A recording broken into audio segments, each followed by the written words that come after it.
Today is June the 27th, 2019, and we want to start our Board of Commissioner regular monthly meeting with the roll call. Chairman Lewis. Present. Vice Chair Rose. Here. Commissioner Obuchowski. Commissioner Henry. Here. Commissioner Adair. Here. Commissioner Turnbull. Present. Commissioner Chilwell. Present. I'd like to entertain a motion for approval of the agenda. So moved. Second. Roll call. Chairman Lewis. Yes. Vice Chair Rose. Yes.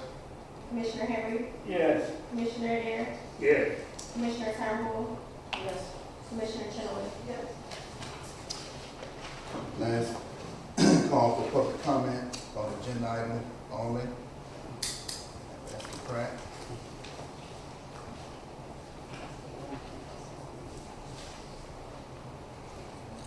Hello, I'm Esther Pratt from the Champaign-Urbana Tenant Union, 44 East Main Street in downtown Champaign.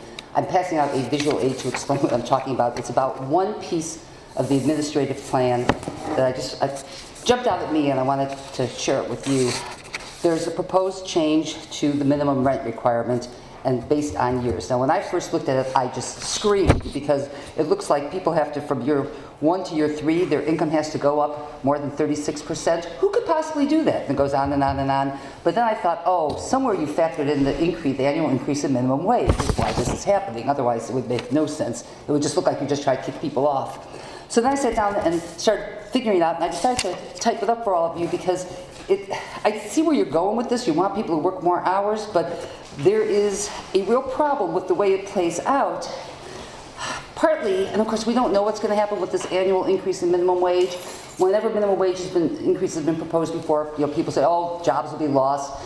The last time minimum wage went up, I don't know that there was any big job loss, but a lot of part-time workers got their hours cut. A lot of people are working 28 hours a week now because when they were getting $7.75 an hour, they had 32, 35 hours. And somewhere you should anticipate that possibility, that people who have in year 1, if this year's year 1, that they are employed 25 hours a week as you require them to, but the idea that they should be building up to 40 hours, going up each year, just is probably not realistic. And the way, if the person has a minimum wage job, their wage will go up $1 an hour if they keep that job. But for people who are currently working 25 hours, under the way this works, after 2 years, they aren't compliant anymore because the amount of minimum wage doesn't go up as much as the amount that your minimum income goes up. And if I've got just on this chart, you see I've listed minimum wage, what it comes out to annualized for 25 hours a week job, 30 hours a week, 35 hours a week, 40. Then what's bolded is the minimum income from the administrative plan, and then it's how many hours you would have to work a week at the minimum wage that year to make the minimum income. So I would encourage you to just consider 40 hours is not a standard anymore. When I worked at the University of Illinois, our union got us at 37 and a half hours. And, and I mean, a lot of full-time jobs are 37 and a half, now 40. And since you're figuring a dollar amount but using hours, I would suggest that not be your goal, 40. But I don't know, just keep in mind that it's really kind of unrealistic to expect someone to every year be getting more hours. And if you do, even in this, as far as the 8-year plan, even if someone who's got a 30-hour week job now, after 6 years, their income won't, if it just keeps going up with the minimum wage, will not be enough to meet your minimum income. So I think you need to adjust your minimum incomes. And I also just want to say one thing, which probably won't matter, but this whole 8-year thing, the age of the children is really what matters. If in year 1, her kids are 11 and 13, she might not even need 8 years of assistance because the kids are old enough to be left home without a babysitter, and that gives more opportunities for employment and education. But someone who in year 1 has a 3-year-old and a 5-year-old, the 8 years will be up before even one of the children is old enough to stay home and babysit the other kids, so mom doesn't have to pay a babysitter, and that really limits educational and employment opportunities. You can't take a third shift job. You're a single person, yeah, work the night shift, you get more money. And you have children, who are you going to get to babysit your children overnight? And really so much of poverty is about children, little children who are not old enough to take care of themselves, and I wish that were somehow contemplated in all of the program design. Thank you. Thank you.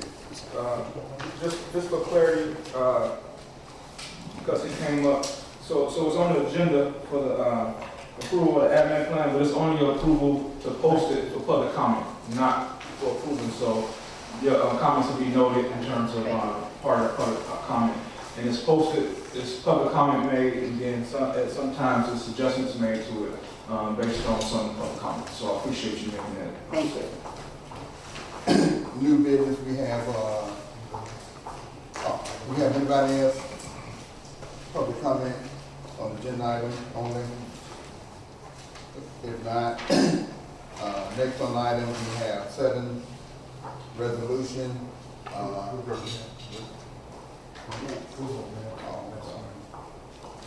Next, I would like to entertain a motion for approval of the minutes for May 22nd, 2019. So moved. Roll call. Chairman Lewis, Yes. Vice Chair Rose, Yes. Commissioner Ochowski, yes. Commissioner Henry, Yes. Commissioner Dare, Yes. Commissioner Turnbull, Commissioner Tillman. Next, we have new business. We have 6 resolution and approval of the administrative claims. Since the resolution are all dealing with the same issue, we will discuss the resolution, but we'll only entertain one motion for acceptance of all of them. If I can correct you, sir, the 4 resolutions that's the same are 1, 2, 3, and 4.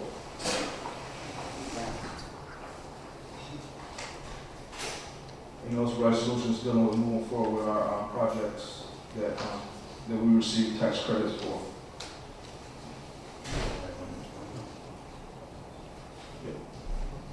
And so in the background, the board received information, also was published related to the background of each project. As you guys are all aware that we have a number of tax credit awards, and as we move forward with the deals, we need board resolution so that we can move forward with those deals. And those deals are Newton Senior Housing, Ladd Senior Housing, Robinson Senior Housing, and the close on Oakwood Place project.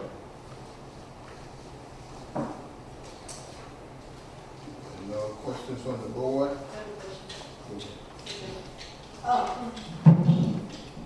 So if I understand this correctly, there's 31 vouchers that are being assigned to 3 projects outside Champaign County. 2 are in southern Illinois, Robinson and Newton, and 2 hours north in Latham.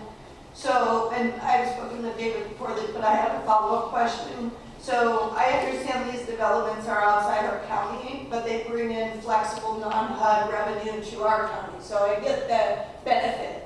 My concern or question is in the reduction of vouchers for local residents.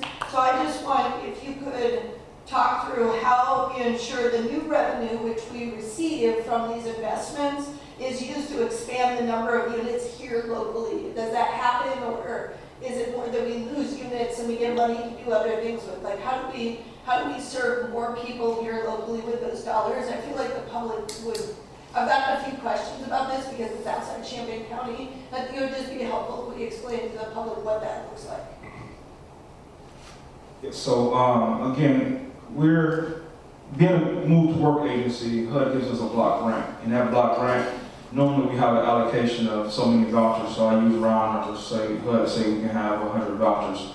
Utilizing the funds of federal and non-federal dollars, with that we can have the flexibility to increase that number. We don't so we're not really losing 31 vouchers in a sense, because we can still lease up to the max that we're able to lease up with our funding that we currently have. Right now, we're not able to lease that max. Tamika, do you know how many people we have leased up now on our program and our allocation of vouchers based on the number? For MTW, we have 1,100 that's allotted, and then right now, probably we're at 990 or so for the MTW tenant-based vouchers.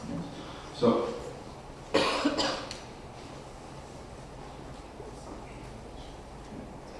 And so also, developing those properties, the houses will receive development fee. We will be managing it, so we receive income totally from each property long term. And therefore, the house authority has the flexibility to use that non-federal money in any way they want. It could lease up more vouchers. It could develop more properties. It's just a way to get out of the taxpayer's pocket as much in terms of the dependency on the tax dollar. But by no way means we'll be losing any vouchers for the community here in Champaign. So essentially, we should expect if our investments go well outside of the community, that we can actually house more people. Yes. I mean, more dollars doesn't always mean housing more people, so I guess I would just want that the commission see the number of folks that we're able to house go up as we make additional investments. And it might be helpful for us to see what those numbers look like over time, like funding versus number of people housed, and kind of, you know, are we going in the upward trajectory? I think that would help in terms of messaging some of these external projects that we're doing. Okay. Yeah, and that's a valid point. But again, I just want to reiterate that right now HUD has a blanket allotment for the Champaign County Housing Authority of 1,100 vouchers, and we're have about 900 leased up. No housing authority in the nation ever lease up to the full capacity of that allotment for a number of reasons. Some of it is in terms of the market, available units for landlords, or available units for individuals to lease up, and based on the different varied income amounts. And again, with our flexibility as a move-to-work agency, we receive our money in a block grant, so we can lease up as many people as we can, and we're working hard to lease up more people now. Okay, thank you. Any other questions from any of the other commissioners? And we will get a message out to the community in general and kind of explain the reason why we're doing that and how we can help and benefit our community overall. Great, thank you so much. I entertain a motion for accepting the resolution 2019-08, 2019-09, 2019-10, and 2019-11. Make a recommendation that we approve resolutions 1, 2, 3, and 4. Second. Roll call. Chairman Lewis, Yes. Vice Chair Rose, Yes. Commissioner Ochowski, Yes. Commissioner Henry, Yes. Commissioner Adair, Yes. Commissioner Turnbull, Yes. Commissioner Chandler. Yes. Resolution 2019-12. It's exciting that that we're at this point in time for this project in Poundwood. It's located in Urbana, and that's 24 units of supportive housing for people with disabilities. That was an award from IDA. We had a bid opening last week, and it was 2 bidders, and we're selecting the lowest bidder. We feel the lowest bidder has the capacity and the ability to perform the job. And that budget amount for the whole project was about 4.2 million. The bid was 3775. So I asked for the board to approve that lowest bid, and that bid was from Carson Construction. Also, Carson Construction have sat down and talked with us after the bid, and they're dedicated to work with the local minority participation contractors in our area on this job. That was one of our biggest goals, to ensure that for all our projects we continually add the capacity and ability of our local community. Although Carson is not from Champaign County, the other bidder was Building Systems, who did our property here. But based on the plan that Carson Construction have in terms of its subs, they'll be hiring a number of our local minority participation in our subs here locally to work on that project. Where are they from? What Carson Construction? Yes. They're from Joliet. They're actually working out of Bristol. Yes. They working on Bristol now, and they did Hamilton. They did Providence. Sycamore, they did Providence. Those two Providence. Providence. Look, yeah, they did 2 Providence projects. Any other questions? I entertain a motion. Make a motion that we approve resolution 219-12, Pinewood construction bid. Second. Roll call. Chairman Lewis, Yes. Vice Chair Rose, Commissioner Ochowski, Yes. Commissioner Henry, Yes. Commissioner Adair, Yes. Commissioner Turnbull, Yes. Commissioner Chandler. Yes. Next is resolution 2019-13. Well, as you guys are well aware, we are already partnering with 2 local community organizations to do re-entry programs. We were contacted last week by the Illinois Housing Development Authority about a special grant demonstration grant that they're coming out with about reentry programs. I'll allow Tiffany to kind of go over this grant for you guys, but part of that grant, we need approval to move forward with. We need a board resolution in order to move forward with the application of this grant. As David said, IDA has a program through their rental housing support program to for a special reentry demonstration program. And through that program, IDA is seeking applications from local housing administrative agencies in order to facilitate that program. This program would provide quality housing from social service providers, where basically we, as a housing authority, would come in and be able to identify through partnerships with certain landlords to be able to use this money for housing for a minimum of 5 housing, individual housing units up to 30. So we would, with the housing authority, would partner with a local landlord or use our own units as determined, and we could get basically housing subsidy from IDA. Questions?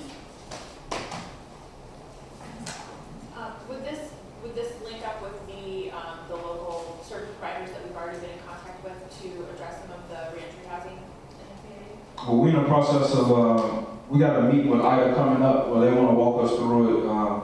They selected us specifically to target for this grant, so I don't know all the details of how the application will go out, but I'm assuming that we will work with the individuals that's already here locally to help service the needs of those various clients that's a part of the reentry program. The biggest point of it is the recruitment process that we have to go through in order to identify landlords that's willing. And it's great that the money comes with the program so that we can provide the services in order to make sure individuals don't recommit crimes.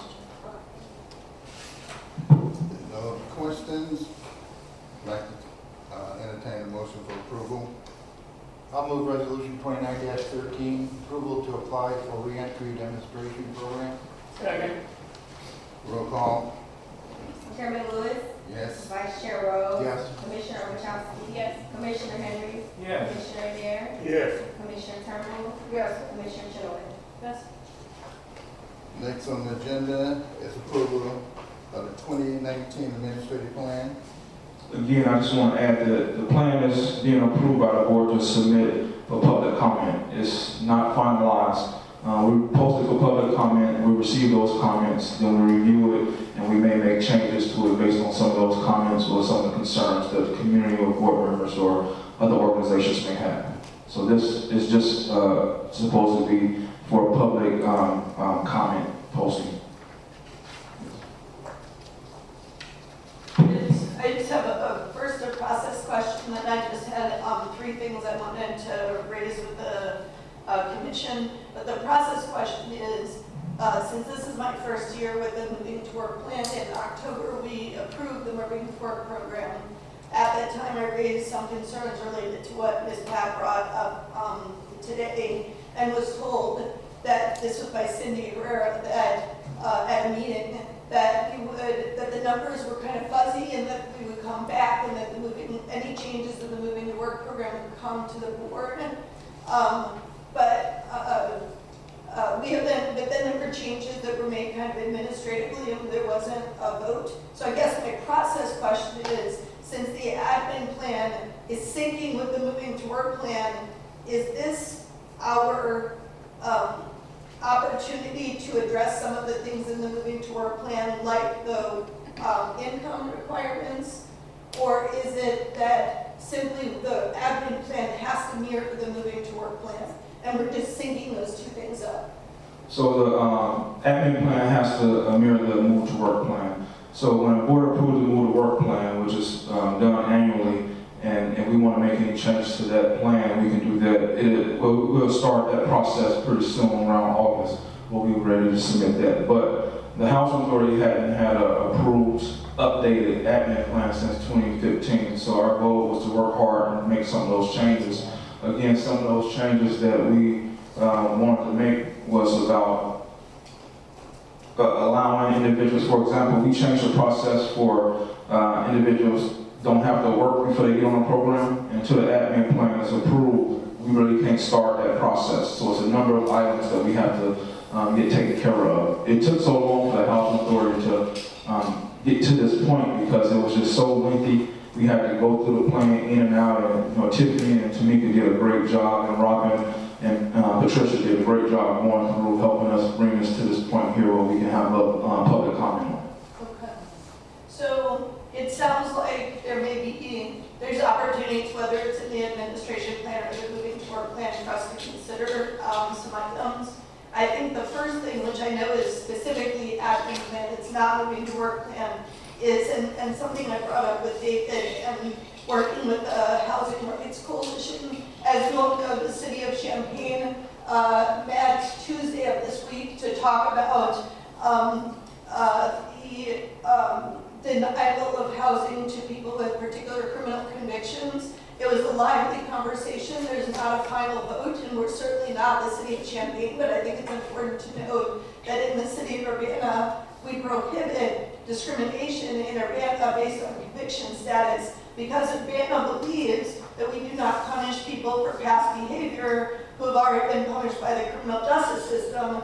And we also believe that the thing that people need when they get out of prison or jail is they need housing so that they do not reoffend. So Champaign, in some ways, is coming on board over time with this, and they voted 6-9 to take out drug possession for grounds for refusing rent, and they also dropped from 5 to 2 years. So this is not a final vote. I just want to be clear. That's the initial conversation. But I feel like at this point, our administrative plan is actually the most restrictive.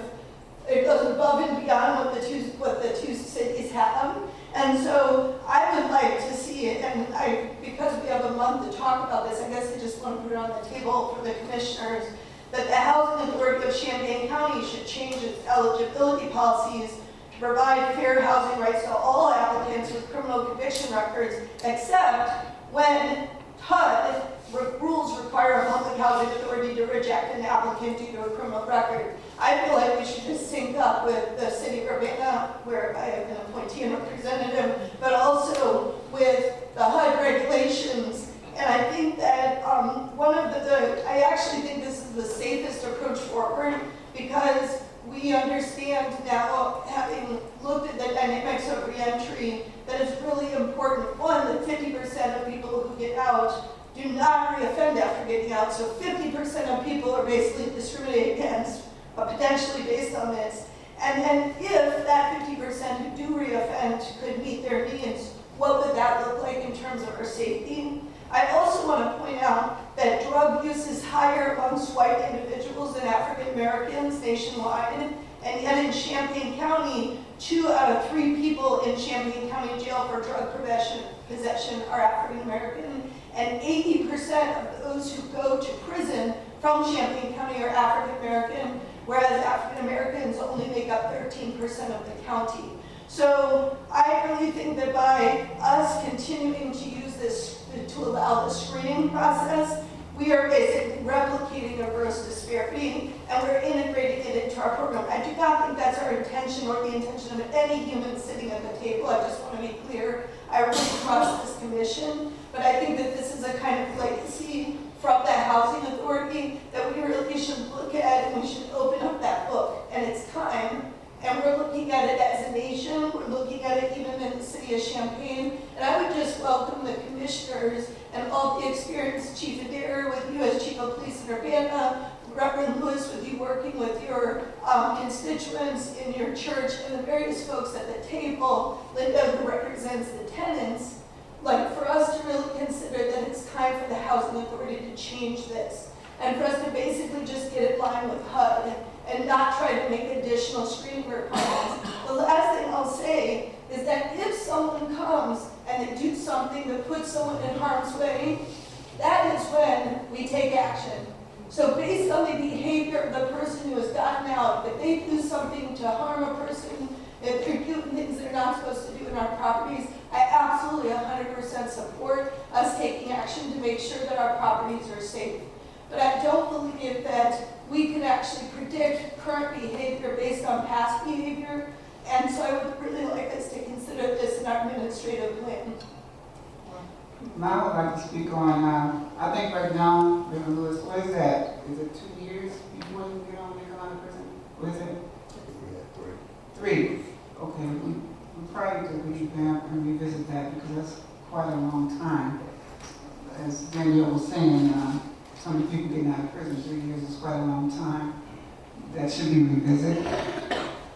I'm sorry, go ahead, sir. I just wanted to say that a lot of these statistics are based on the judicial system. I think that's not going to change. So you're going to always get the biases regarding the judicial system making the decisions.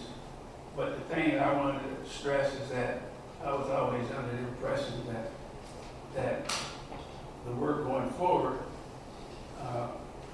we are operating with HUD guidelines. So maybe I'm wrong. Maybe I'm interpreting some of this information wrong too that I read through this extensive report. And one of the things I was going to recommend is and I don't want to create any more work for Mr. Norton and his staff because they've done an outstanding job with this.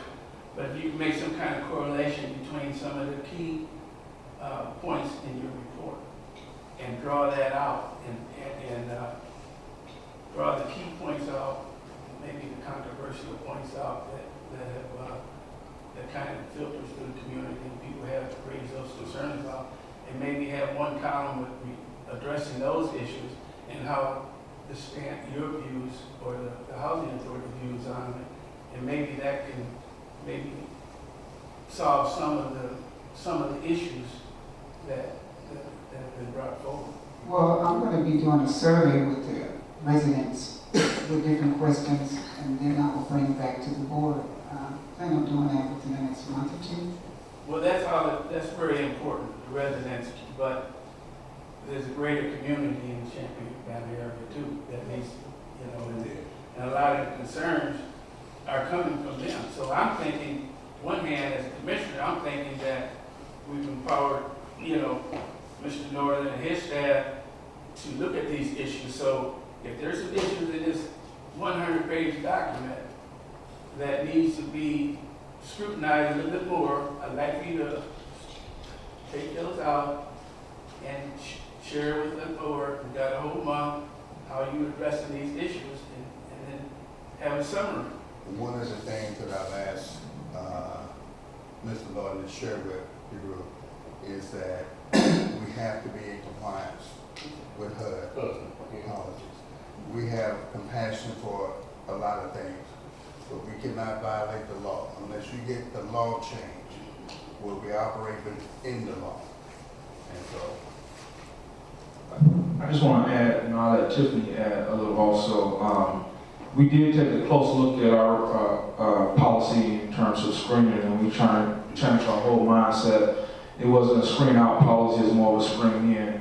And so we changed some language in there. HUD does require to have a screening policy, but we did set ours up so that we can take a look at an individual.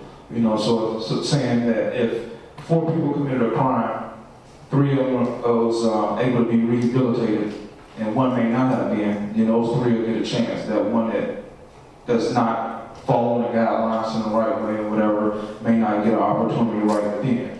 And so we was taking a look.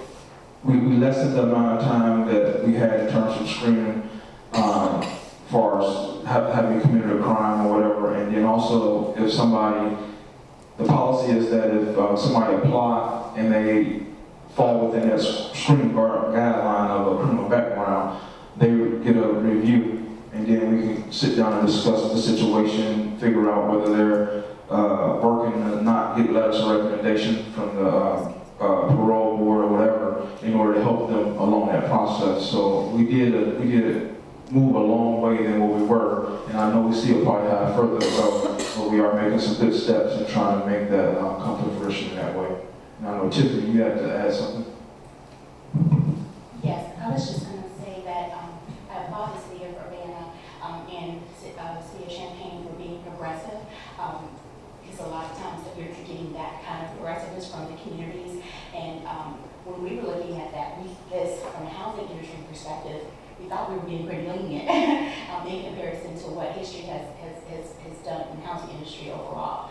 And so I think that HUD is just now kind of coming to those same standards. So we wrote this policy in a way so that we could provide some lenience.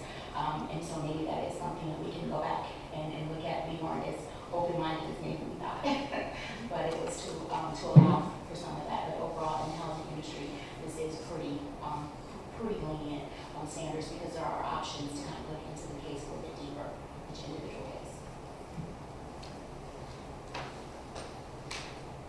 I the second issue, so I just want to point out that recommendation is that we be in line with HUD rules. So we would just reject applicants when they reject applicants. I believe it's methamphetamine and lifetime sex offenders. So I just, in case that was unclear, I told, that's the line. I think we're adding an additional layer. And we as a commission should decide, do we want to add that additional layer? It's not up to me, I'm only one voice, right? So, but I would like us to consider us looking at essentially moving in the direction of Urbana. And Urbana has, basically does not screen for that, but we can still screen for behavior, today's behavior. The second issue, and I just want to underline Esther Pat's concern. This is a concern I brought up in October. You might recall at the Moving to Work plan, I said specifically at that time, I have concerns about the income requirements, and I just want to share with you a couple of things that I think are data points for us to consider in those income requirements.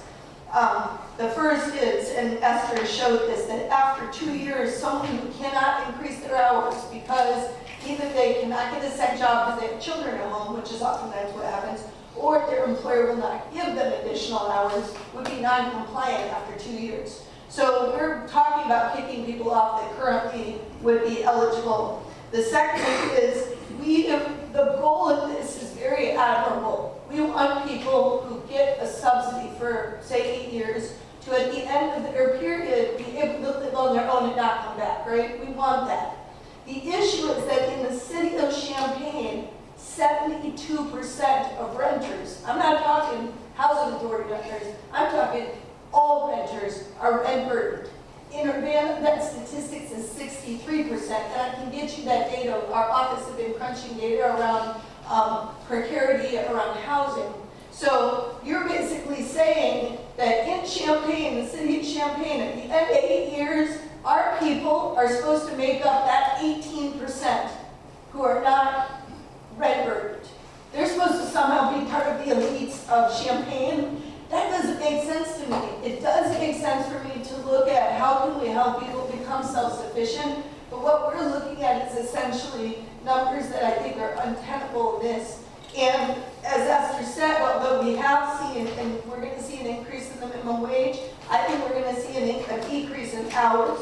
So I want us to really, this feels like a huge change. I brought this up in October. This is big. Right now, you work 25 hours. You can work 25 hours for 8 years. The problem is you probably can't afford a rent based on 25 hours in that 9th year. So I feel the problem, like I get it, right? But the issue is to go from that to, you better increase, your hours and your pay in this time schedule so that you can be what we consider self-sufficient, that no one in Champaign, but 18% are. That does not make sense to me. So I really want us to look at these numbers and figure out how can we actually get to the point where we can make sure that people are successful and we're not just pushing folks off of the rolls. And I know that's not the intention, but I really encourage us to look at those rent burden statistics because it says a lot about what we're facing.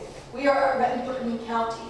And that's what we're facing, and that's not going to change with this. Our employers do not pay well. We have a service industry, and we don't have a lot of union jobs, and so we can't expect people to do something that's actually just not going to be possible for them. But we should expect them to do something that is possible for them. So let's figure out what that is, and I don't think this is it. Maybe it might be better when the minimum wage goes up to $15 an hour. What do you think about that? Well, that's what Esther's document shows you. It actually shows you that this is the schedule. It's gonna go up at 10 in 2020. This is what will actually happen. And this is what 25 hours at that number will be, 30 hours, 35, 40. So essentially, yes, you could make minimum wage, but you have to give 40 hours. Now, last time I checked, my housemate who works at Walmart, they don't give her 40 hours. And she's worked there 9 years. 9 years, and she has not missed days, and she does not have 40 hours. They will not give it to her. So I don't know how she's gonna, she's a good example. What I'm talking about is that people, they try to get out of paying health insurance by giving you fewer hours. So I don't think that we can expect 40 hours a week at minimum wage, because we have to look and see what the market's gonna do. So I think we should be less aggressive, right concept, but not as aggressive as this. Any other comments? Well, I just want to add something. I want to encourage the citizens that may be watching. If you do have questions or concerns about anything that the Housing Authority does, we opened up an Office of Constituent Services where you can go in and send the information. I know the community is a rumor mill and there's a lot going on. A lot of people make comments, but it is a way that anybody that have a concern will get addressed. So that's the Office of Constituent Services. You can go to our website and that will lead you to that area where you can ask any type of questions. And our website is www.hacc.net. Also, I wanted just to add that we are looking at making a change where we didn't want to have just the how much income. We're changing our MTW plan when we submit it the next time, so it can be hours or income. And the reason that we made that choice was because we didn't want to discriminate against somebody that may be only working 10 hours a week, making quite a bit more an hour. And so the change that we're going to make in the next MTW plan will be hours or income. And from now on, since we are bringing our admin plan up to date with our MTW plan, we will make sure that when we change our MTW plan, the admin plan will be changed along with it. It was some catching up that we had to do when I came in, and so we're trying to get to that point still. But our goal is to have either income or hours worked. Income or hours work. And then when we talked about, when we look at eligibility, that's one of the reasons we have a local self-sufficiency department here. And so when an individual becomes non-compliant, that department helps work with them. Through that, they also have a number of opportunities to receive waivers, because if they're pregnant or sick kids or something like that, where they have a waiver from a time period for that. So we have all kind of situations where we want to help people, and we want to make it easy for our clients to stay on our program, but we do want to encourage people to go to work and go to school so they can share the wealth in a sense by allowing others to benefit from this amazing program. And we also, as our chairman said, we look at each individual. If a person falls out of compliance, they automatically sent to have a meeting with the local self-sufficiency department, and then we evaluate that situation, whether they receive a waiver for being out of compliance or not. We don't just kick people off the program in no kind of way or fashion. I have one final question, or maybe just response from you. What is the latest guidelines regarding the reentries and LSS from HUD? What are the latest? I don't understand your question, sir. Sorry. I was just wondering, the latest, if HUD has any, if HUD has any requirements or regulations regarding what we've been talking about. About the screening process? Yes. I don't know them offhand, but I'll make sure I get them and make sure I share it with the board. But a lot of times, HUD allows different housing authorities to have different flexibilities based on the community. They have some requirements,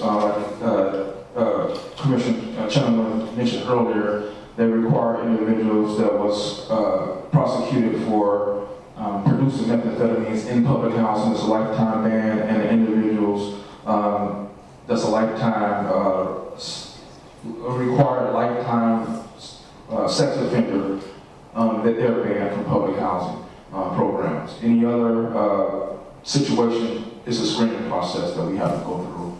And as I said before, we did lessen our number of years for screening, but we also put in the word may instead of must. And using may, we give more of an opportunity for an individual to show that they have been rehabilitated versus just automatically saying no. You answered my question, but I just feel like there's some things that are lingering out there, and we may not be able to reach everybody, and everybody may not be satisfied with what we're trying to accomplish here. That's why I asked the question. We may not be able to address every particular need, for a person or whomever. Yes, I mean, you hit the nail on the head when you say that, because a lot of people look at the housing authority as the only housers in a business for housing, and we have a clear mission and a purpose in any community across the nation, and that's one of the reasons why HUD and the state and other funders provide housing resources in certain communities, because the housing authority don't have the flexibility or the funding to do all the housing needs in every community. And that's one of the reasons that we're trying to be a little more aggressive and become more business-like as an organization, so we can obtain additional funding to help move our programs forward and house as many people as we can. Do we have any other questions on the administrative plan? If not, I can entertain a motion.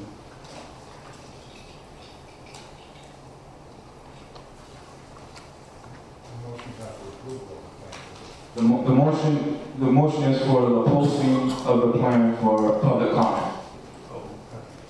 I make a motion that we approve resolution approval of 2019 administrative plan for posting and comments from the community. Second. Roll call. Chairman Lewis, Yes. Vice Chair Rose, Yes. Commissioner Ovechowski, Yes. Commissioner Henry, Yes. Commissioner Dare, Yes. Commissioner Turnbull, Yes. Commissioner Chua. Yes. Next, we have the Chief Executive Officer report. First, we'll start the report by doing our Employee of the Month. And so Tiffany will do the honor of taking care of the Employee of the Month duties.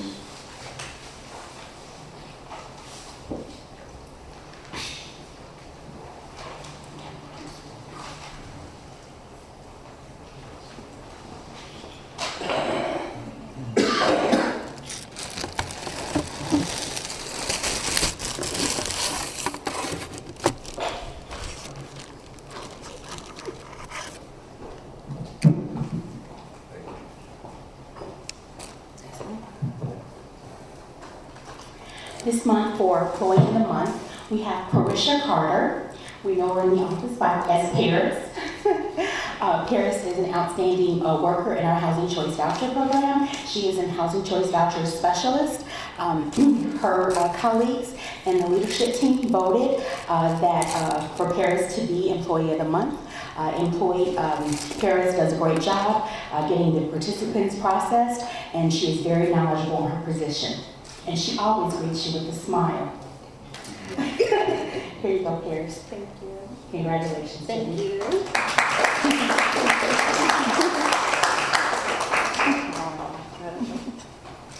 Speech. Would you like a speech? Would you like a comment? Yeah. Oh, go right ahead. I just want to thank everybody, especially my supervisor, for pretty much teaching me everything I need to know and be able to give my skills out to help these participants and be able to learn more about the company and other positions. Congratulations. Ooh. Thanks, Tiffany, and congratulations again, Paris. Thank you. So, as always, we send you guys a pretty detailed report of activities. I want to just talk about a couple of things. We've been pretty busy with the Housing Authority and doing quite a bit of work in the community. First, we did open our waiting list. And the waiting list was, so far, it's open until June 30th. So far, we have over 5,126 applicants of that waiting list. And we will be, the waiting list process is individuals apply for a specific time frame, and then we do a lottery, and the lottery selects 1,000 applicants to be placed on that waiting list. So that's our voucher waiting list. Also, we're opening a Yeoman Place waiting list, and that's the waiting list for 1-bedrooms. It's been posted. The Bristol Place waiting list is open now. You can go to our website that will take you to a link to the management company's website where you can apply for that waiting list. Right now it's the pre-application portion of that waiting list. It is open, and you can go to our website, which is www.hacc.net. And if you click on that link on that page, it will take you to the application process where you can put in your applications for the Bristol Place. I think that waiting list with the lottery thing, I don't believe it's fair. I don't like the fairness of it, because we got 5,000 people, and some people got up in the middle of the night to get on that waiting list. They should be on there, and they should not have to wait, or people waited 30 days to get on it. So we need to revisit that with the lottery. It used to be back first come, first served, and we need to change it, because I don't think that's a fair process. 5,000 people, we only taking 1,000, and some people got up in the middle of the night to sign up, and they might not even get on it. That's not fair to me. That's my opinion. Tiffany says something? I was just wondering if the Steer Place waiting list was still open. Okay. Yeah, we decided to keep Steer Place on waiting list open for all tenants. Again, all that information related to our waiting list will be online. Also, so a couple of things. Our Black Tie Gala is doing very well. We've had a number of sponsorship commitments, close to $19,000 of sponsorship commitments already. And so we're looking to do a great deal of work and help in terms of our community. Again, one of the main purposes for that activity is to raise funds to help our clients, right? HUD doesn't really provide any money to help our client with education or enrichment opportunities for the young people any longer. And so that will help do that for us, along with identifying partners in the community that work well with our clients. We will recognize those individuals and then continue to market our program and our activities that we do as a housing authority in this community. As part of that, we started our new not-for-profit, which is the Housing Authority of Champaign Enrichment Foundation. Again, that not-for-profit is to help raise funds to help further the goals of the Housing Authority and help our clients with the needed resources for educational attainment, along with enrichment opportunities for kids to be exposed to something other than the daily activities. I was very fortunate and blessed to finally become the FADA's senior vice president. I was nominated by my peers and voted in, and on June 4th, 2019, I officially became the senior vice president of FADA. FADA oversees close to 2,000 housing authorities throughout the nation. It's the policy and legislative arm for our industry group. And the vice president's role is to assist the president and actually act as the president in the president's absence. The process is that, so in 2 years after serving as senior vice president, I become the national president for the Public Housing Authority Directors Association. So that was a major honor, and I'm just proud that I was able to share it with some of the staff and a couple of commissioners that attended on that conference. Excuse me. We applied for a family self-sufficiency grant, and hopefully we will get that grant. That's to help our voucher participants save in terms of escrows and continuing to work toward benefiting our clients to income purposes. We put together an affordable housing panel discussion, which the flyers in your packet, a number of individuals throughout the community will participate. State Representative of the 10th District, Mike Marin, NAACP President Minnie Peterson, Neighborhood Services Director of the City of Champaign, Carrie Wyman, our own Esther Pack of the Champaign-Urbana Tenant Union, and the City Urbana Mayor, Diane Marlin. And myself, I'll be acting as the moderator for that event. So part of our goals in terms of developing a strategic plan for an agency and a business plan, we want to have this discussion where we will encourage the community members, officials, other community organizations to come out and just have this discussion about housing throughout our community.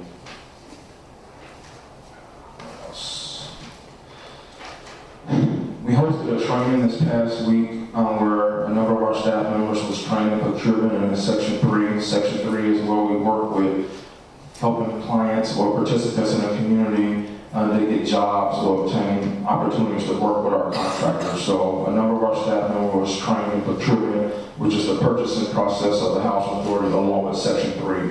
And because contracting and procurement in Section 3 goes hand in hand, that training was a combined training. We also put out information throughout the community, and I would love the board members to please share where the Housing Authority of Champaign County is offering small business opportunities. I met last week, well, the week before last, I met with the Small Business Association, I met with RPC, and together we're going to work to have opportunities for our clients. Now, the goal is for the clients to become HQS companies, right? So the Housing Authority, because we have partnerships and project-based vouchers, we have to have a third-party individual do our inspections. Right now, we partner with Nam McCain Associates, who's based in San Diego, that has an office in Chicago. When those inspections come to, when it's time for those inspections to happen, what they do is send an individual from Chicago up here to do the inspections. And so we got together and thought, why can't we create an opportunity for a couple of our clients to become licensed HQS businesses, and then we can contract with our own clients and help improve their income. And so through the help of RPC and Small Business Association, we have that information out, but we're currently seeking clients that want to participate and have this opportunity.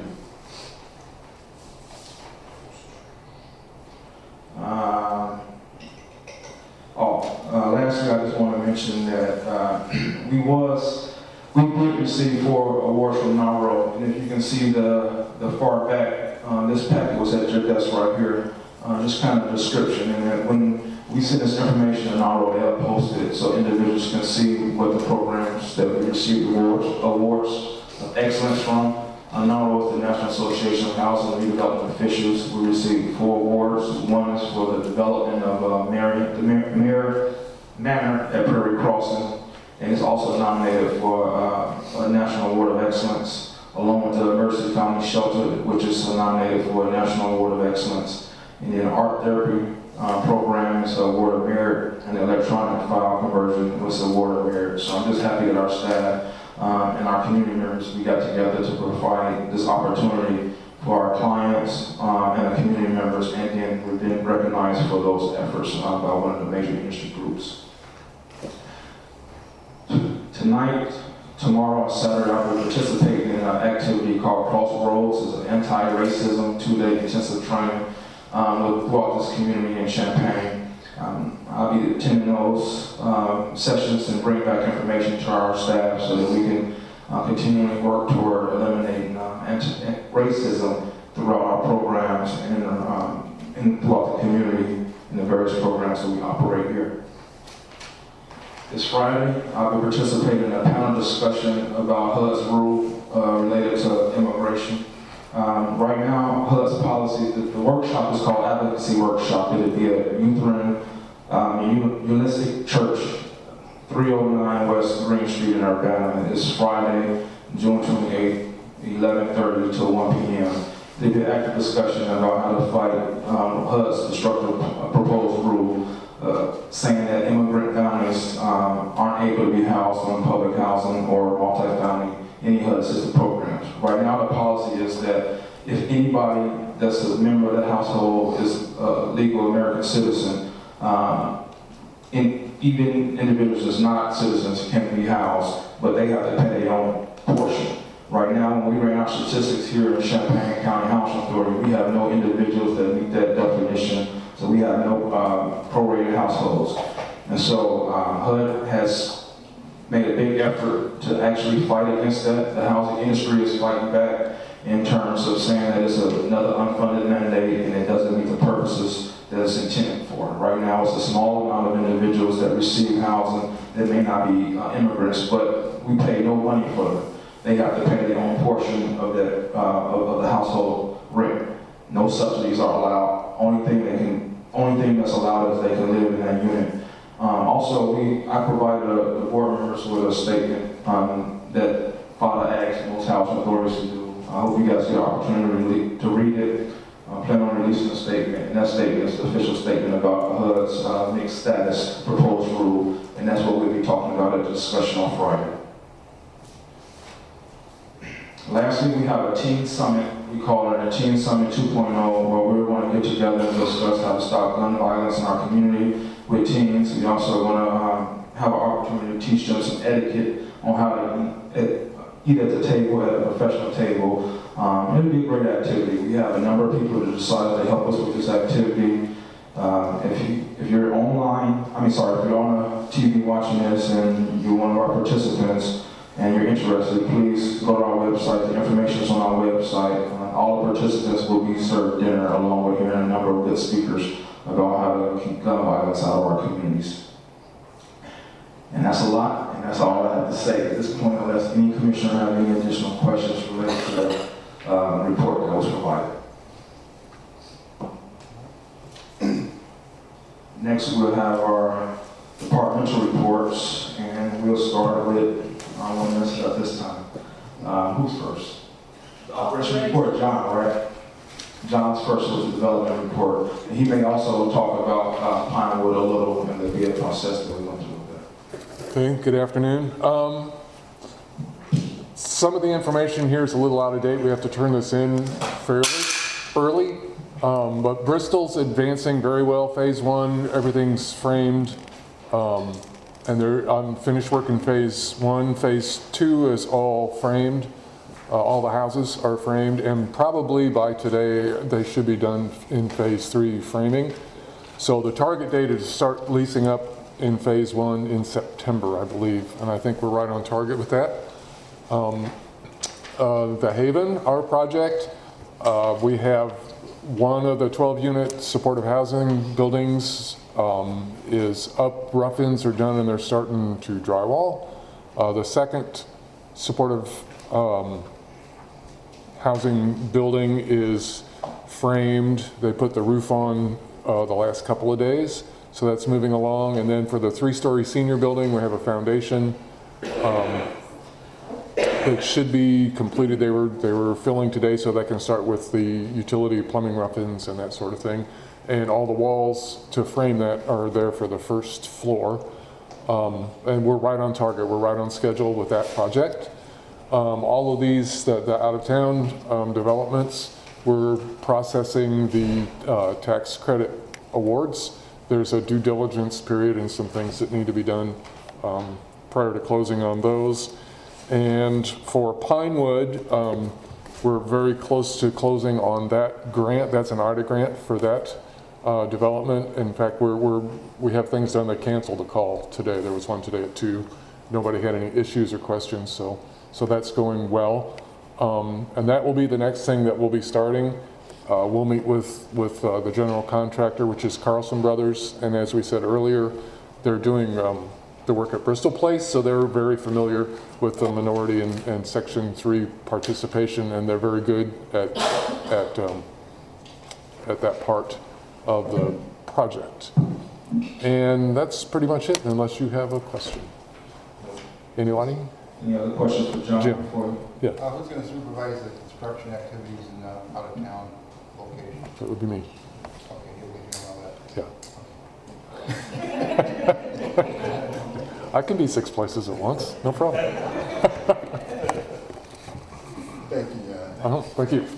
Also, I just wanted to add, John did a great job of just displaying a lot of the work that we're doing. One of the things that we want to continually do as an organization is let the community know what we're doing, and we want to hear from our community members.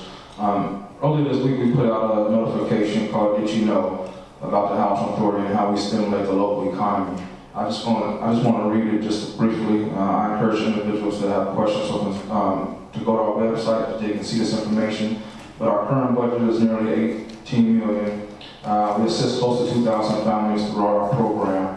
The development costs for the projects that we worked on in the last 5 years and the rehab that we done was over $123.6 million. Our current income for all our clients is roughly $24 million that we bring to the local community in terms of stimulating the economy. A lot of times when people look at economy stimulators, they look at big businesses, universities, hospitals. But I just want to say that our staff does a good job, and our clients are amazing, and we are very fortunate to be a part of this community.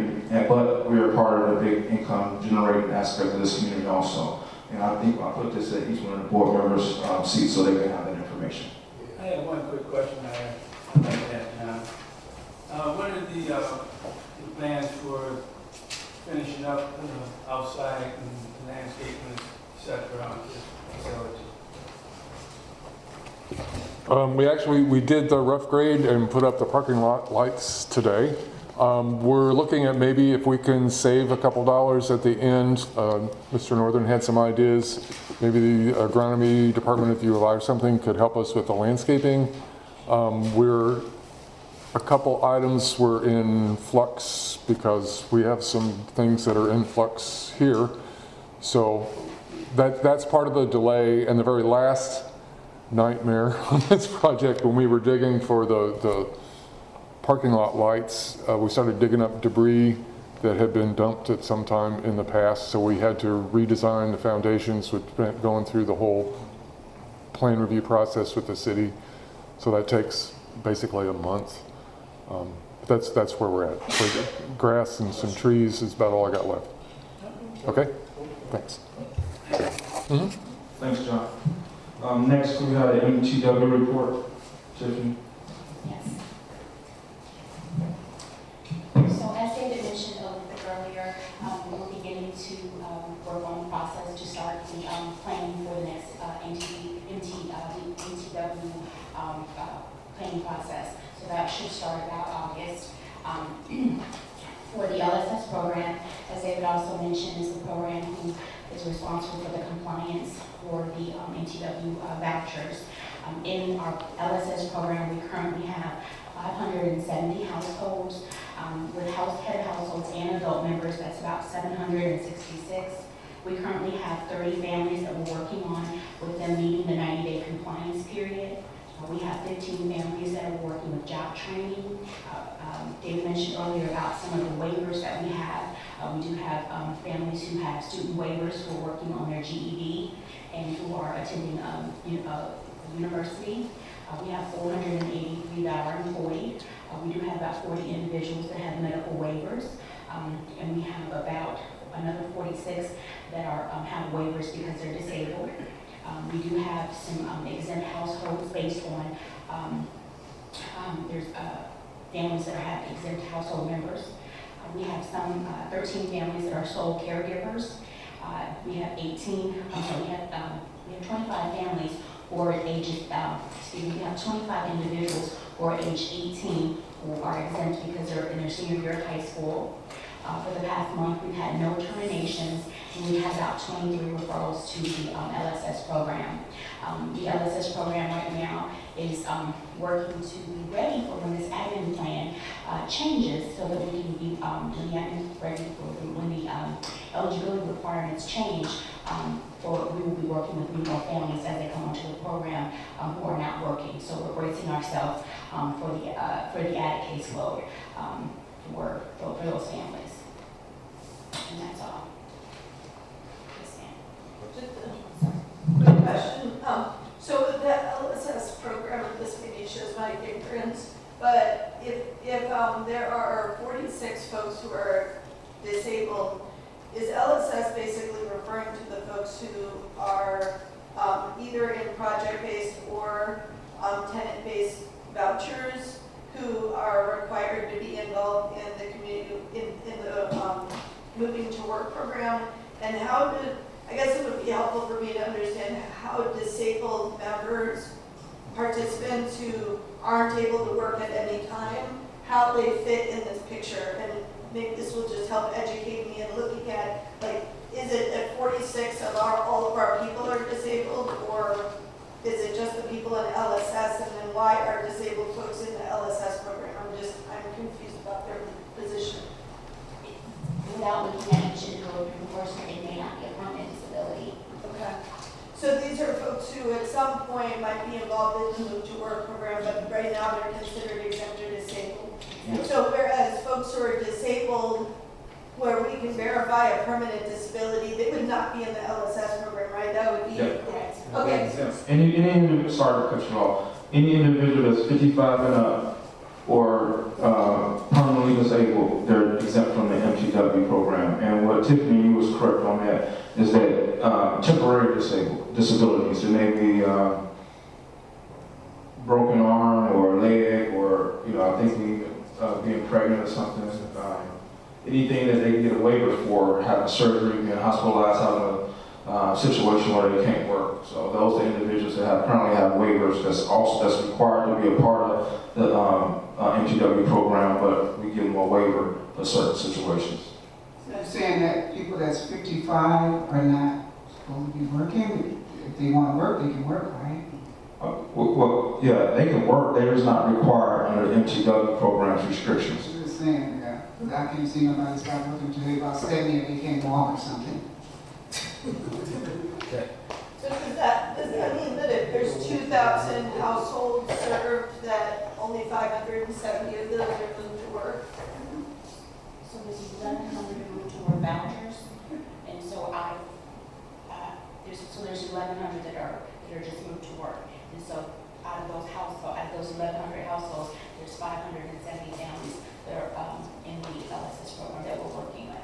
So the LSS program is like a subset of the move to work program?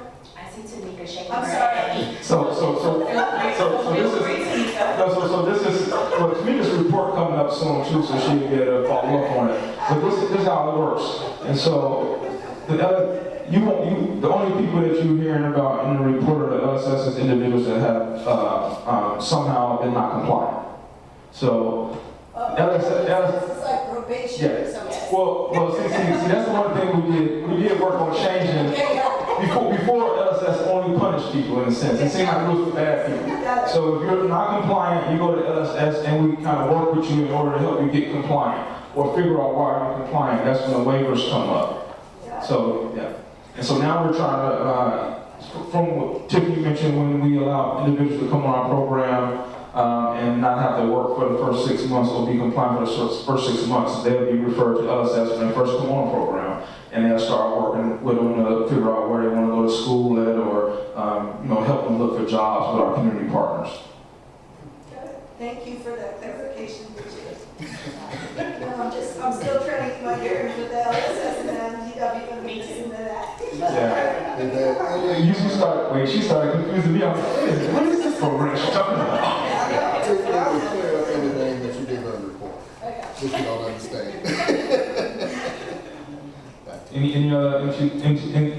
Any other LSS report questions? All right, Tamika, Housing Choice Voucher.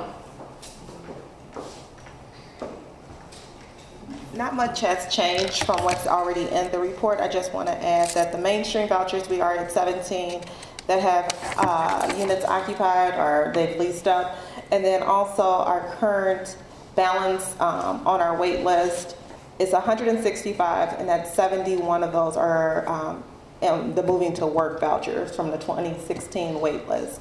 And so we are trying to make sure we can go ahead and finish those up, so when we download the 1,500 that will be selected, it's not 1,000, Oh, it's 1,500, yes.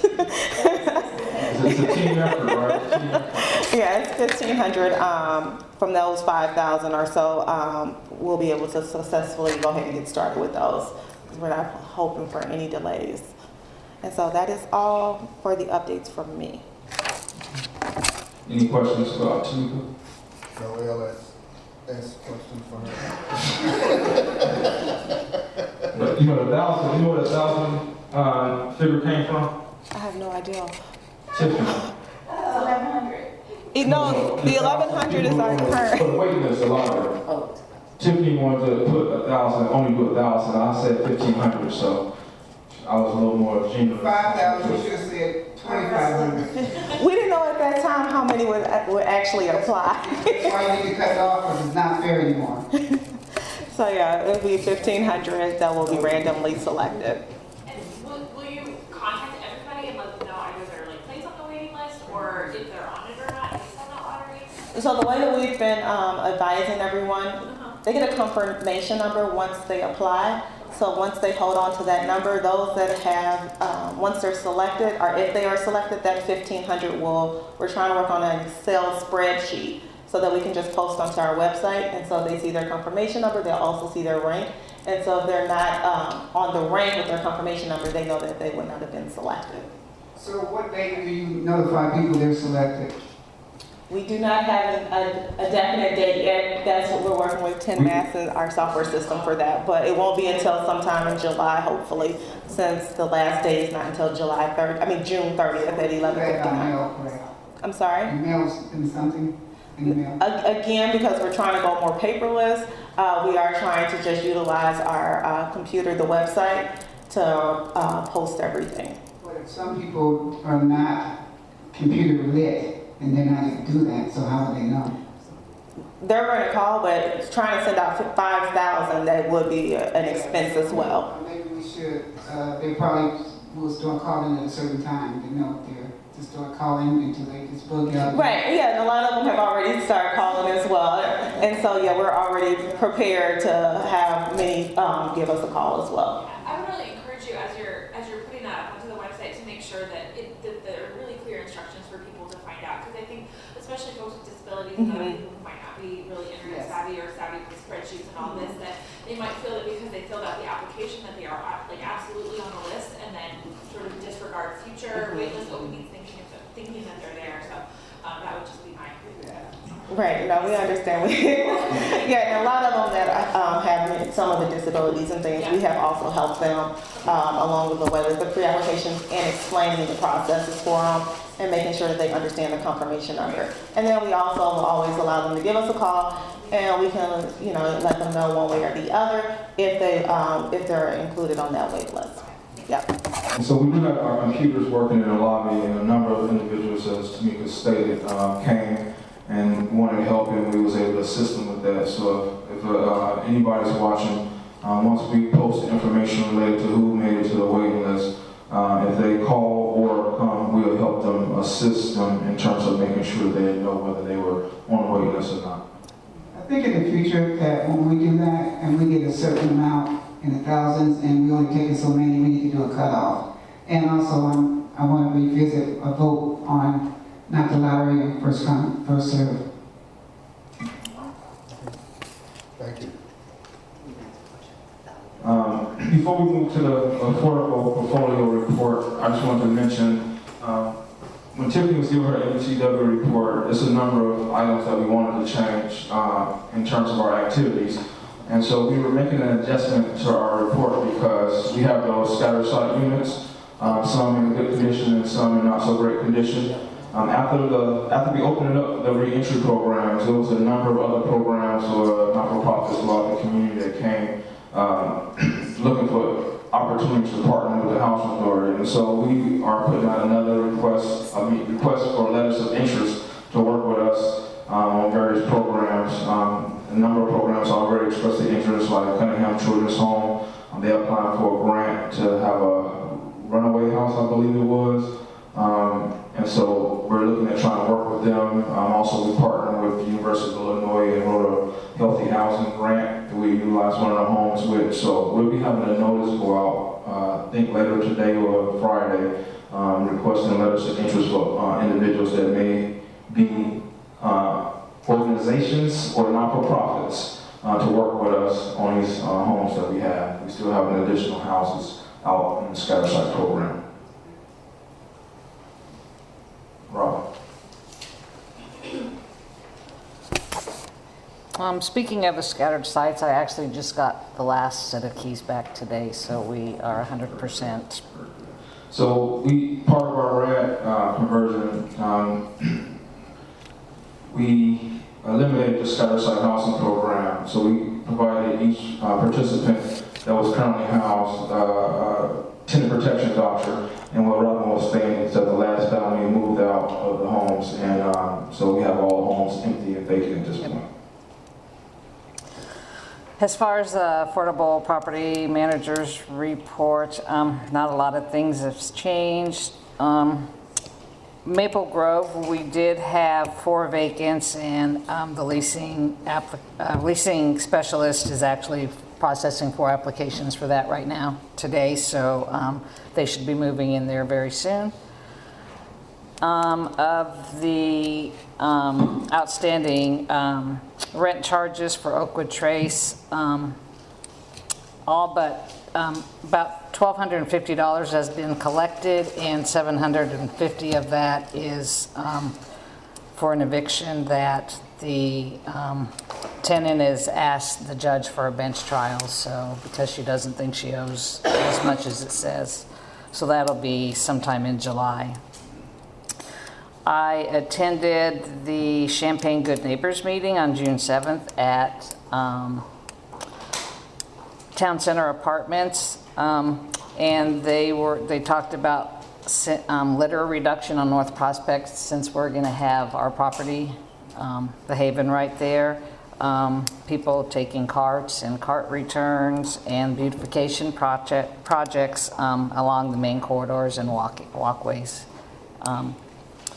My last thing is for Maple Grove. I've been in contact with United Way, and they are wanting to put on a like back to school night for the children that are in the shelter and the Maple Grove apartments, and provide them with backpacks for school and do games and have food and have a good time with them.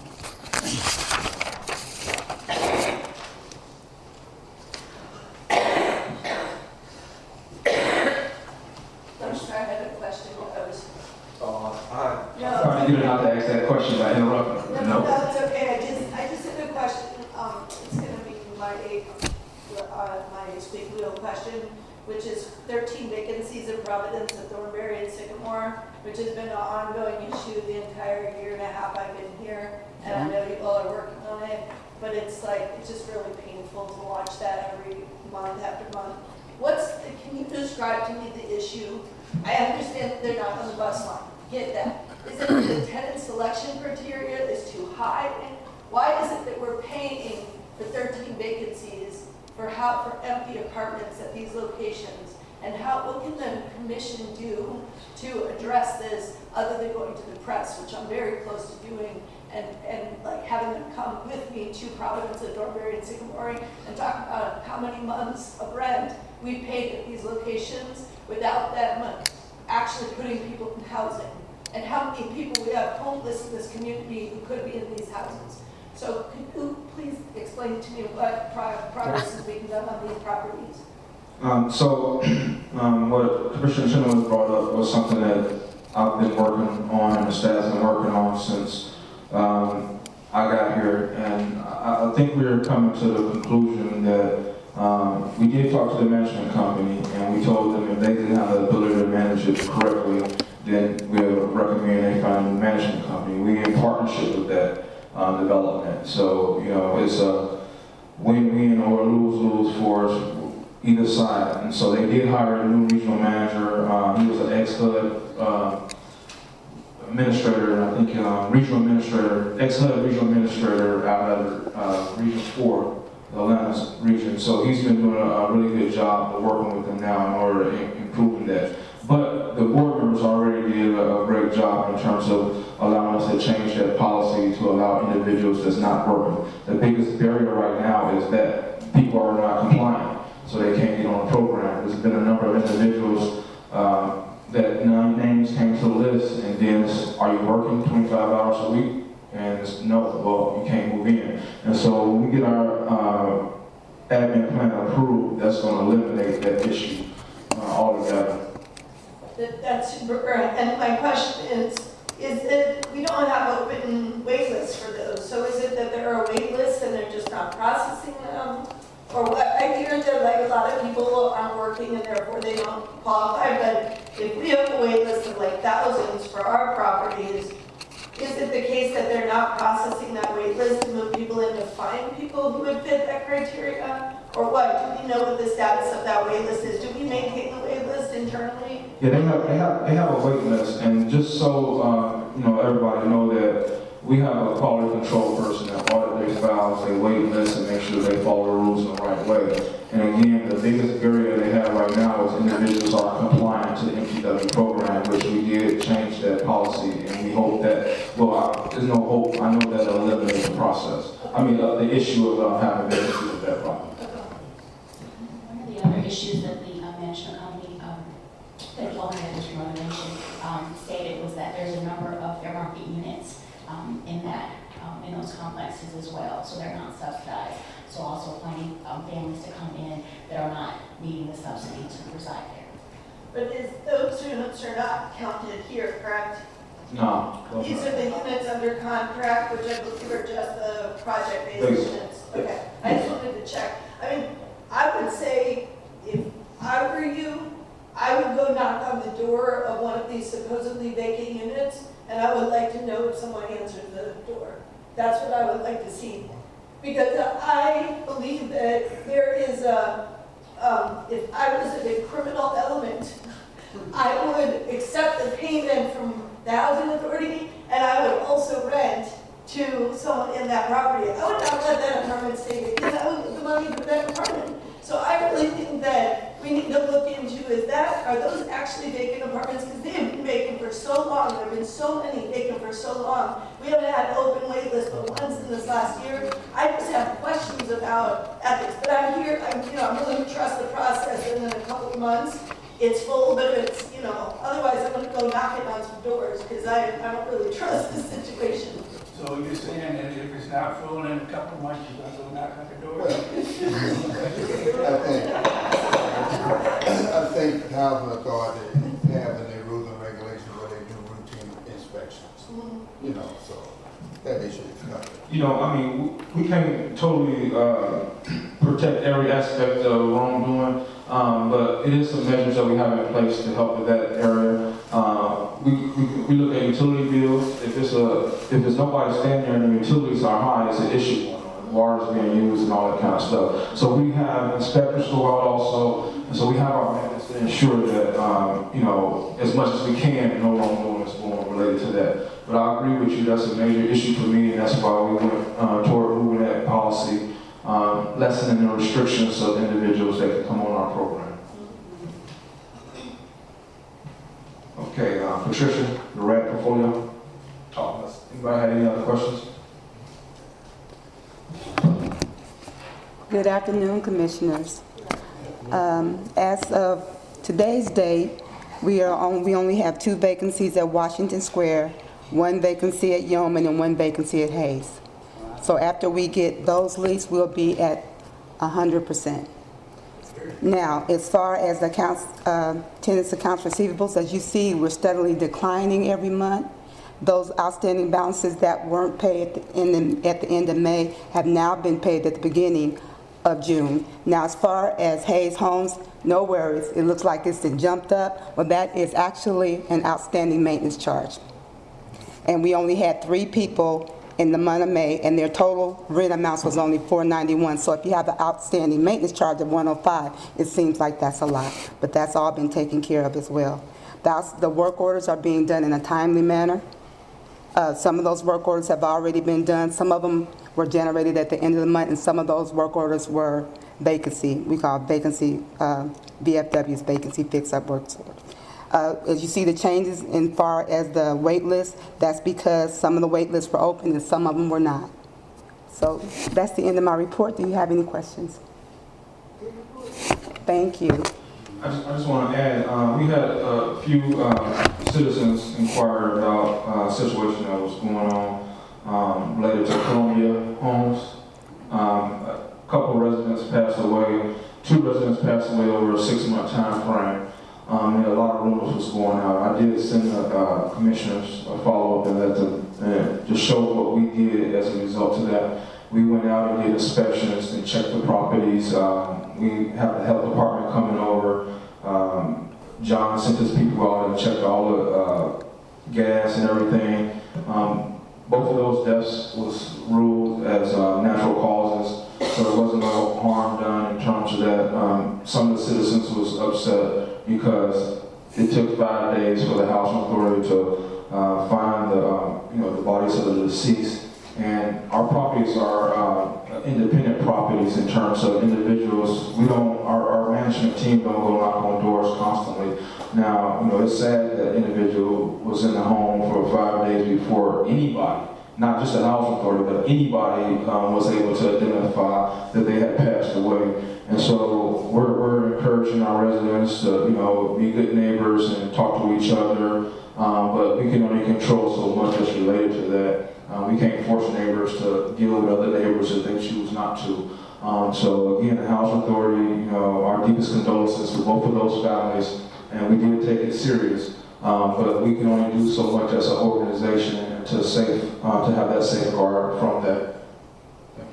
Yeah, that was also brought to my attention that did we have any way that we could find out if people were home or not? And I told them I would bring that to the board. We just brought it up, so it did come to my attention from some other residents in the street. They just came to me and said, I'm a resident commissioner, and I'm aware that people are passing away and they're in there for a long time. Do we have any other process that we can find out if they're in an apartment? But when people are renting, that is a private, that's their apartment. We just can't knock on anybody's door. And I don't know if there is a way that the person downstairs can do a check-in. I don't know, I have to bring that to David. We'll talk about it later, but it was brought to my attention.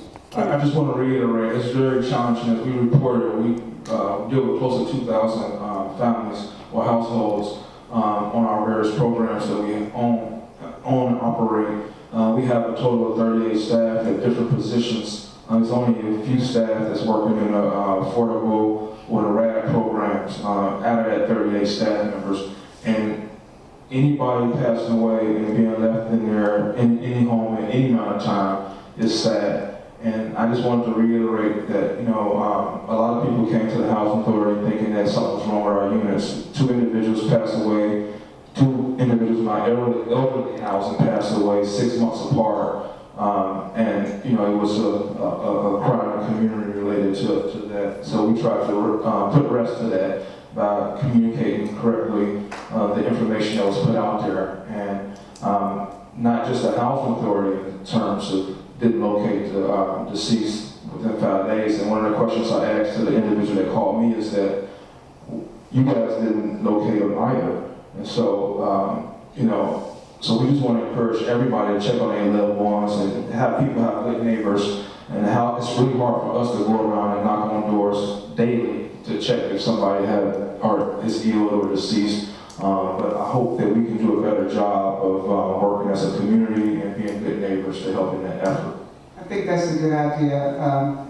First one I'm going to survey is know your neighbor, be good neighbors, and that would be a partnership with people in the apartment complex. Checking on each other, being a good neighbor, that's a good idea. Can I share that we're already doing that over there at Columbia Place? They already have a buddy system. We started it in October when I became the manager over there. We encouraged, it's only 16 residents, 8 in each building. They do check on each other. Unfortunately, that happened, but they do. I get well-checked requests at least once a week. Matter of fact, just last week, one of the residents didn't see one of their buddies. She raises her window every day and she didn't see it, so she called immediately, didn't get it. She sounded funny, so she called her son, and immediately he came and got her medical attention. I've done a lot of well checks, and fortunately no one was hurt, no one was injured. They weren't even at home, but they do continuously look out for one another. They do. And then on top of that, I am over there, but I'm not going to invade people's privacy by knocking on everybody's door, but you better believe I'm over there 3 or 4 times a week, and I'm walking that property, and I saw somebody's mail overflowing, and I did a well check, and unfortunately, that was the first one we found. So we're doing everything we can, and we are a community, within a community, and they look at each other as a family. I guess people will get emotional about their loved ones, because you can be at your own home and not found. So, it's not done purposely, or act of God, and we just have to go from there. And we'll keep on doing it, and they're going to keep on. We're encouraging them to keep on doing that, and I'm pretty sure that they will. They really care for one another. Thank you. Okay, next we'll have our financial approval of our financial reports. From that. Good afternoon.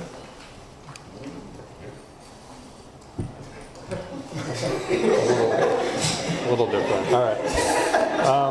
So total cash disbursements for the month of May. I don't even know if this is on. Okay. For the month of May, just over $475,000. Following that is the detailed checklisting report. Just wanted to highlight a few items. On page 278, Building Systems of Illinois for $215,779.95, and that was for the continued rehab work at the RAD properties. On page 280, Nan McKay and Associates for $16,314.36. That was for the annual HQS inspections. This was the first year Nan McKay was doing those inspections for us. And then on page 285, Tyson and Billy Architects for $59,625. Architectural design and civil engineering fees for the Pinewood Place development. Any questions on the detailed checklisting report? And just real briefly to go over the budget to actual for the month of May. Just a couple things that resulted in some higher expenses for the month. We did have 3 payrolls in the month, so that would have resulted in higher payroll expenses as well as retirement and some of the taxes, payroll taxes. Also the HQS inspections that I mentioned, because I was isolated in the month of May, we were paying for the whole, something that occurs just once a year. So that was a concentrated expense for the month of May. That was the only thing I wanted to highlight on the budget to actual. Any questions on that? Any questions?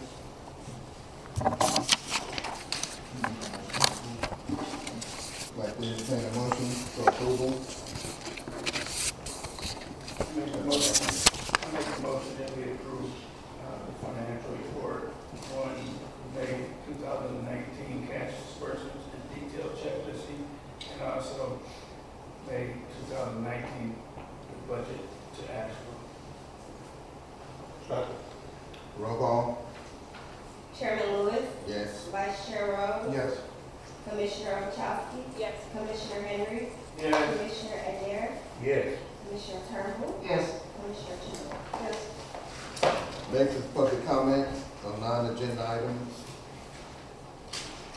Hearing none, is there a need for a closed session? Yes, we have a few closed session items to talk about staff, possible lease purchase, and possible litigation. And we plan on going into the, so individuals don't have to leave, we're going to go into the conference room of the county department and do our closed session. So for A, B, and C. So A, B, and C. We won't need any action after the